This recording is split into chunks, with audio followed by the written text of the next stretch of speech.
Trevor Penning, really powerful, really angry, wants to hurt people, listens to heavy metal all the time. He's just that type of dude. Saints. As of right now, Alvin Kamara is still going to be on this team.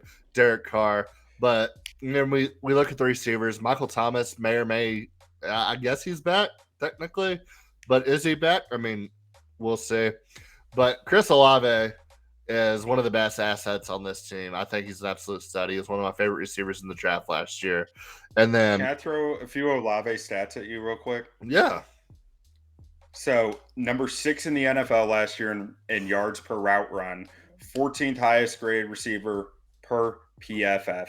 Just like, dude was a monster. There are so many metrics that love what this guy did last year. And then you realize Andy Dalton was his quarterback too.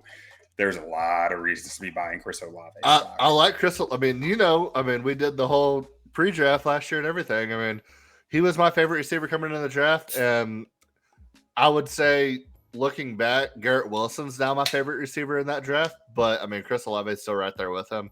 But I do love me some Garrett Wilson now that they've both been in the league for a year. But, yeah, there's a lot to like about this offense. I think this offense is going to be able to score quick, fast, and in a hurry. And then getting the touchdown machine and Jamal Williams coming in from Detroit. I mean, you get within the 7-yard line, you're getting in with Jamal Williams. And then Foster Moreau, he had Hodgkin's lymphoma, but now he doesn't. I mean, the dude beat cancer. You're telling me a dude that beat cancer can't beat a linebacker? Get out of here. Dude's going to crush it. Still got to beat Jawan Johnson, though. No. Dude's going to absolutely crush it. He's with his old buddy, Derek Carr. Derek Carr left Foster Moreau there in Las Vegas. Is his arm any good anymore, though? Derek Johnny, Carr? How was Derek Carr's deep ball? You don't need a deep ball when you're throwing a Foster Moreau over the middle. I mean, I don't know if I specifically looked at a Carr to Foster Moreau combination. I don't know if anyone would really do that. No, not to far. I'm just saying in general. Yeah. I would like when I charted him in 2020, he had like the second most accurate deep ball behind Aaron Rodgers. And then like there was a whole Henry Ruggs situation in 2021, the whole like what toxic little misdemeanor. Bad stuff. Yeah, a little misdemeanor. And like that whole thing happened. And I was like, all right, like that had to be a lot to like get rid of, and like go through. So I'm gonna give him a pass on it. And like he got Devontae Adams last year, along with Hunter Renfrow, like a healthy Darren Waller. This should be like a good vertical offense, like for him to like throw. And I think it was like average or below average deep accuracy. So I don't know, maybe at this point, like his deep accuracy is what it is at this point. It could be solid enough to like give Chris Olave like don't say too much. He'll get blocked by his brother on Twitter. Oh, I've already gotten blocked by his brother on Twitter. Not David, like the third brother. I think his name is Darren. Like he's a coach or whatever. David Carr will block it. Like I think he name searches Derek Carr, and I don't even remember what I said. I was just like a throwaway, like what a bad throw from Derek Carr. And then like 6 months later, somebody posted something about David Carr, and I'm like, why am I blocked by this profile? And I clicked on it, it was David Carr, and I was like, are you kidding me? Like I've said one thing about Derek Carr in my life. I don't know if I am blocked by David Carr. I want to check. If you've ever said anything mean about Derek Carr, I guarantee you're blocked by David Carr. I have said a couple of mean things. I don't think I've said he was a shitty person. Definitely wouldn't have said that. No, I mean, I said he made a bad throw one time. I think it was like back when Michael Crabtree was on the team, like in 17 or 18. And I only have like 200 followers on Twitter. Like, there's no reason why he should have seen it. It had like 2 likes, and I got blocked by David Carr. I am not blocked by him, surprisingly. No, I guess he appreciates my stuff. He wasn't just the other brother. I guess he wasn't name searching that day. Or I asked you about Carr's deep ball to see if it backed up the PFF data, because the PFF data said he was pretty darn good in 2018. 2019 took a bit of a dip, but was still really good at the deep ball. 2020, he was pretty darn good. Yeah. In 21, it all started to dip. And then in 22, it really kind of these are the metrics you look out for with aging quarterbacks is what I'm seeing. This is the stuff that makes you start to worry about a guy's arm. And I'm not saying it's there because I haven't watched the film to back it up, but the numbers look like there's something to be worried about. But the Saints offense is one that dealt with it with Drew Brees for a long time. So I don't know how that balances out now that Peyton's gone. But I do wonder if this is an offense that's going to be more conducive to him than a vertical attack off of, a strong run game like the Raiders had last year. Yeah, Carr's very frustrating, to watch because, he for a while, he's had that incredible arm talent, but he's always been one of the more conservative quarterbacks. So he's treating himself like Alex Smith when he should be treating himself like a Josh Allen or Justin Herbert. I will say, he did have 11 touchdowns, on deep passes last year. Obviously, you can chalk that up to, him having, Devontae Adams for, a vast majority of those. But, at least the touchdowns were still there. I also kind of want to point out Rashid Shaheed. I don't know if that. Love Rashid Shaheed. I don't know if it's how you pronounce the name. Yeah, he's a guy that could be a wide receiver 3 as that. I've been taking him in all my drafts. I think Michael Thomas is the weak point. I don't know what Michael Thomas's value would be in a trade market right now, but if he is supposedly healthy and you can get anything more than a fifth for him, I think you. A.T. Perry's going to have his job by week 8. Yeah, I trade Michael Thomas out of this immediately to a hungry team. I guarantee you the Chiefs would throw you a 4th round pick for Michael Thomas if you're hey, this guy's healthy and he comes in for a workout. Get him out of there. He's played 3 games in 2 years. That's what I'm saying. I mean, and then he wins you a Super Bowl on a punt return. I mean, they basically traded a 2nd round for Kadarius Toney.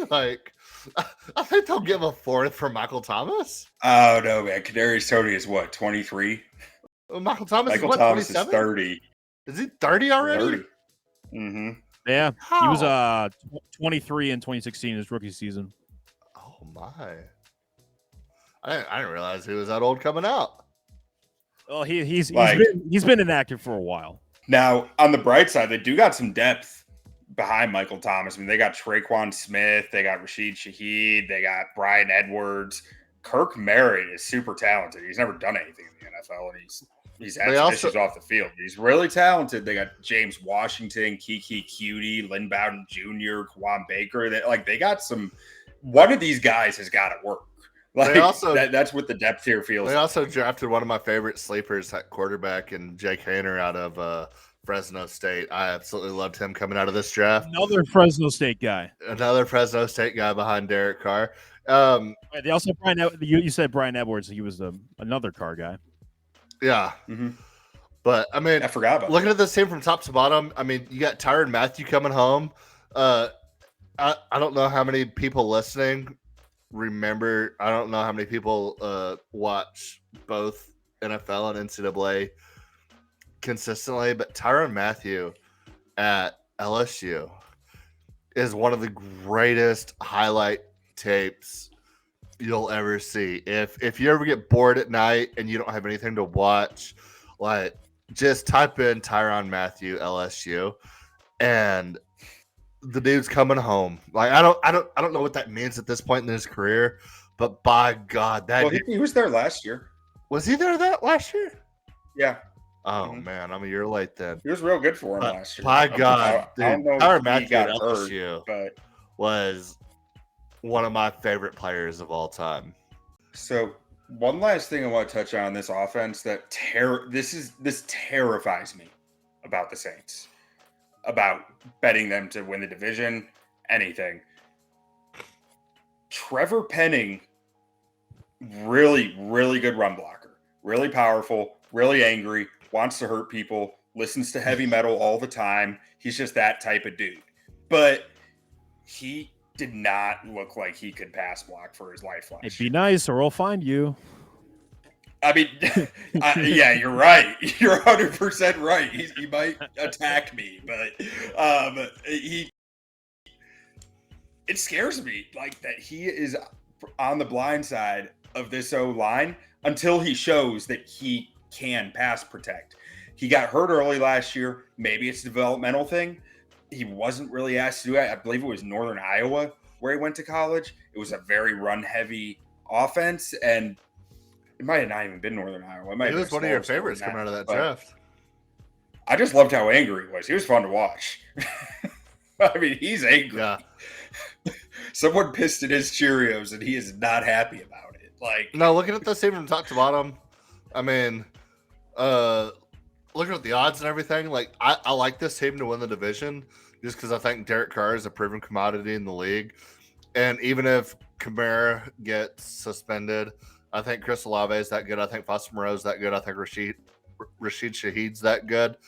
And then whether or not Michael Thomas is there, I think they have enough depth at wide receiver to get it done. And then you look at the defense with Tyrann Mathieu, Cam Jordan. I love the Brian Bracey pick out of Clemson. There's a lot to like about this team, top to bottom. I mean, I think this should be the best team in the division. I think Carolina very narrowly edges them out. But whenever you're looking at their win total and everything, I think 9 wins is like spot on. I think Carolina gets double-digit wins, and this team is like right at 9 or 10 wins. And in my opinion, Carolina and New Orleans are the face of this division this year. the left tackle scares me here. The rest of the offense, I do generally like. I'm worried about Carr's arm, but we'll put that aside for now. The defense, the secondary, I think is very strong. I think that Dennis Allen is going to be able to do some really wild pressures with this back five being as talented as it is, because they can Lattimore can lock you down, and man, Roby's good enough. He had a down year last year, but you can get by with that. Then with Matthew and Marcus May there, and Paulson Adebo played very well for a rookie last year, but Marcus May's my their cousin. Their D-line does scare me though. Like, Cameron Jordan has declined each of the last 3 years, or 3 of the last 4 years. He has been on the decline. He's 34 years old now. He's still a really good run stuffer, but he's not the pass rusher he used to be. And if he's not the pass rusher he used to be, this D-line starts to struggle a lot more in my book. Brian Brzee, I like the value where they got him. I like the upside of him. I mean, at 29, he's really a steal with the athlete he is, but he didn't show a lot on tape either. Like, there's always that little question with me of like, I didn't see it though. You know, like, he's got the size, he's got the athleticism, he's got the power, he's got everything you want, but I just didn't see it.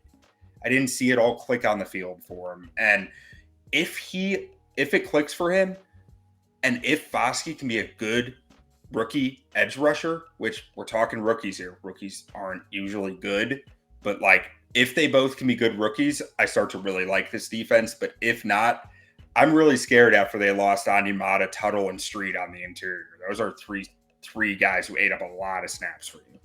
Right. Yeah. I think they did get that guy from Kansas City. I cannot pronounce his last name at all. Passing, whatever. Not having a try to that. What's weird about the Saints is, like, even like last year, with like all those interior guys you mentioned, Tuttle, Onyemata. Like, what's weird about them is, like, they didn't really, like, according to like ESPN, they didn't really have like the highest pass rush win weight, but like, they were pretty efficient.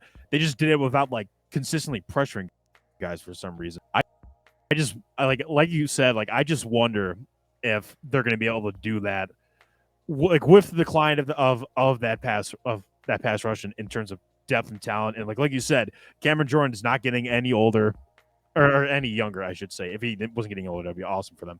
But he maybe not as dominant as he used to be. Probably gonna be scary. Best, like, and I still love Cameron Jordan, but like, yeah, like the guys around him like kind of look like NPCs. Like there really aren't any names that really like scare you in terms of like potential.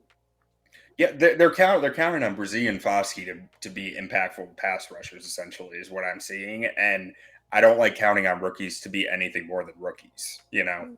On the other, unless you're like Jalen. On the other hand, this is also the same Saints team that in 2006 and 2017 had very generational draft classes. So it's maybe not quite out of the cards. They've experienced this before, but, you know, it's not always something you want to bank on at the same time. Yeah. Yeah, and I mean, and Dennis Allen is a hell of a defensive coach. If anyone's going to find a way to make it just work, it's him. But I'm still skeptical of this D line until they prove me wrong. Yeah. You want to break down the schedule real quick? Yeah, let's do it. All right. Another trend, the worst schedule in the league. So we start out with. I think they actually have like the easiest schedule in the league. I heard, or like. Well, that's what I meant.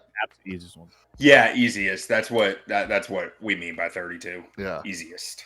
So we have Tennessee, Carolina, Green Bay, Tampa Bay. Starting out.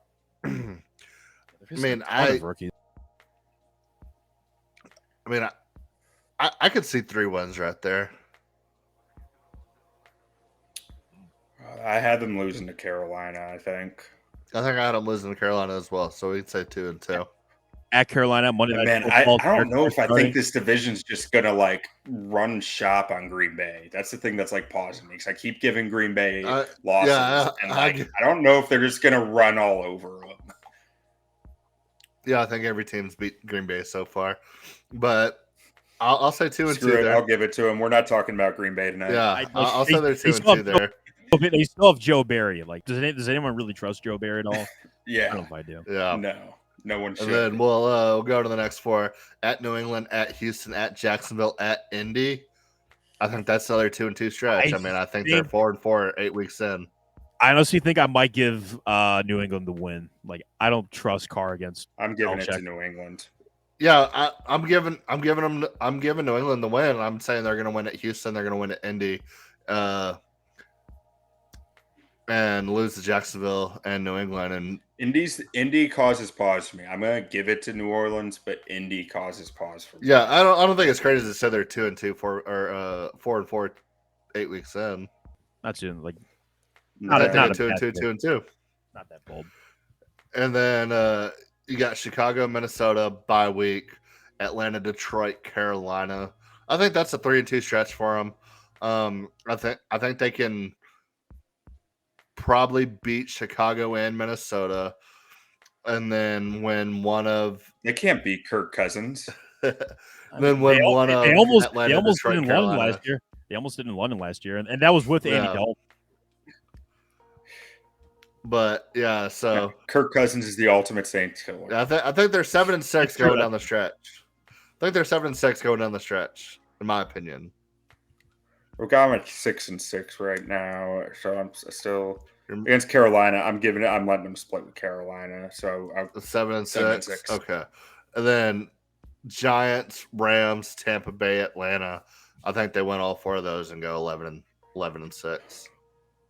I got them at 3-1 there. So, man, 3-1 that stretch. That includes Carolina, Giants, Rams, Bucks. Giants, Rams, Tampa Bay, Atlanta.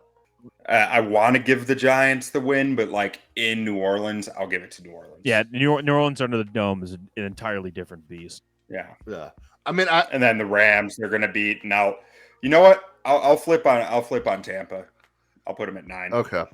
So, I mean, Tampa wins in Tampa in December. So going through their schedule, I mean, I have them double-digit wins. I don't think they'll actually get there. So I don't actually think they hit that double-digit wins. Like I said, I think Carolina wins this division, but I could see it being 10-7. I could see two teams sneak it in from what many people consider to be the worst division in football, as just like last year, when everybody thought the NFC East was the worst division in football, and we had 3 teams in there. So, yeah. By my math, I've got both Atlanta and New Orleans going into the final week of the season at 8-8. Yeah, that could be enough to get in.